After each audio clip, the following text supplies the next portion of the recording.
धान की रुपाई का मौसम आ गया है और किसानों के सामने एक आम सवाल होता है, उर्वरक कौन सा डालें, डीएपी या फिर एनपीके। आज हम इसी पर बात करेंगे। हमारे पास एक लेख है जो इन दोनों की तुलना करता है। तो चलिए इसी जानकारी को थोड़ा और गहराई से समझते हैं। देखते हैं कि धान की फसल के लिए मतलब मिट्टी और जरूरत के हिसाब से कौन सा बेहतर हो सकता है। ठीक है, तो पहले डीएपी से शुरू करते हैं, डाई अमोनियम फॉस्फेट।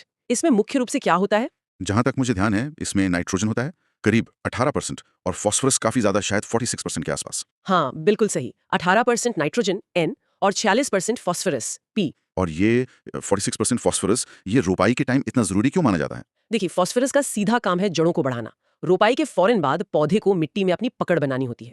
तो ये जो हाई फास्फोरस है, ये जड़ों के विकास में, उनकी शुरुआती बढ़त में बहुत मदद करता है। अच्छा, मतलब एक तरह का रूट बूस्टर जैसा, हाँ कह सकते हैं। खासकर अगर मिट्टी में फास्फोरस की पहले से कमी है तो ये उस कमी को तेजी से पूरा करके जड़ों को मजबूती देता है। हम्म। लेकिन डीएपी की एक सीमा भी है, इसमें पोटैश यानी कि बिल्कुल नहीं होता। अच्छा, पोटैश नहीं होता। हाँ, और पोटैश भी धान के लिए एक बहुत जरूरी पोषक तत्व है, उसकी कमी रह जाती है।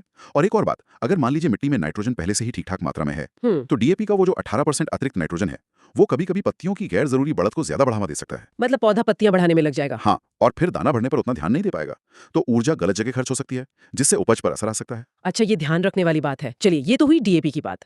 अब आते हैं एनपीके पर। हम्म। एनपीके यानी नाइट्रोजन फॉस्फोरस पोटैश। हम्म। ये कैसे अलग है? इसमें तो तीनों ही होते हैं, है ना? हाँ बिल्कुल, एनपीके में तीनों मुख्य पोषक तत्व होते हैं और ये अलग अलग अनुपात में आता है। हाँ, जैसे वो ग्रेड्स होते हैं 10, 26, या 12, 32, 16। एकदम सही, ये अनुपात बताते हैं कि किस ग्रेड में कितना नाइट्रोजन, फास्फोरस और पोटैश है।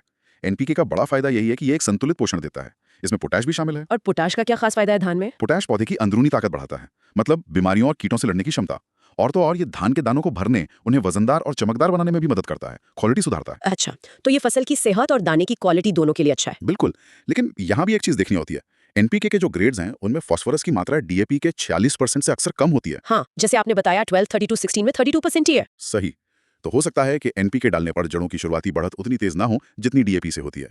और हाँ, आमतौर पर एनपीके ग्रेड के हिसाब से डीएपी से थोड़ा महंगा भी हो सकता है।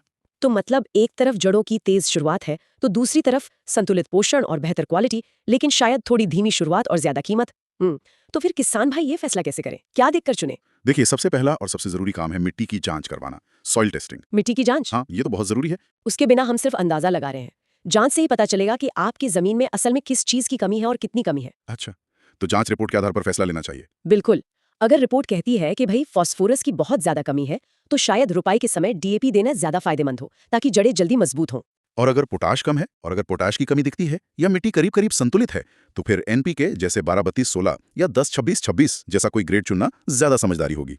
वो एक बैलेंस्ड डोज देगा। ठीक है। एक और रास्ता भी है जो कुछ किसान अपनाते हैं। वो क्या?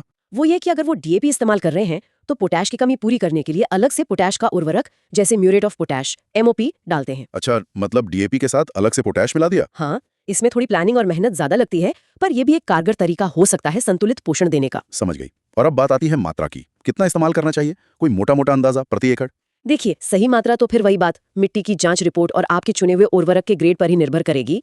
लेकिन अगर एक सामान्य गाइडलाइन की बात करें तो डीएपी करीब 30 से 40 किलोग्राम प्रति एकड़। 30 से 40 किलो डीएपी, हाँ। और एनपीके जैसे 12-32-16 वाला ग्रेड वो लगभग 40 से 50 किलोग्राम प्रति एकड़ तक इस्तेमाल होता है। 40 से 50 किलो एनपीटी, ठीक है। और एक बहुत जरूरी बात यह है कि ये जो उर्वरक हैं इन्हें रोपाई से ठीक पहले जब खेत की आखिरी तैयारी कर रहे होते हैं उसी समय मिट्टी में अच्छी तरह मिला देना चाहिए। अच्छा, ऊपर से छिड़कने की बजाय मिट्टी में मिलाना बेहतर है। हाँ, इसे बेसल ड्रेसिंग कहते हैं। इससे पोषक तत्व सीधे जड़ों के पास पहुंच जाते हैं जहां उनकी सबसे ज्यादा जरूरत होती है शुरुआत में। समझ गए। तो संक्षेप में कहें तो डीएपी जड़ों की शुरुआती बढ़त के लिए एक पावरफुल ऑप्शन है, खासकर अगर मिट्टी में फास्फोरस कम है। वहीं दूसरी तरफ एनपीके एक तरह का संतुलित थाली है जिसमें पोटैश भी है, जो पौधे की सेहत और दाने की गुणवत्ता के लिए फायदेमंद है। बिल्कुल सही कहा आपने। चुनाव पूरी तरह से आपकी मिट्टी की कहानी क्या है और आपकी फसल को क्या चाहिए इस पर निर्भर करता है। और मैं फिर से जोर दूंगा, मिट्टी की जांच और किसी भरोसेमंद कृषि सलाहकार या विशेषज्ञ की राय लेना बहुत जरूरी है। हाँ, ये सबसे अहम है। सही उर्वरक चुनना, सही मात्रा जानना और सही समय पर डालना, इसी से फायदा है।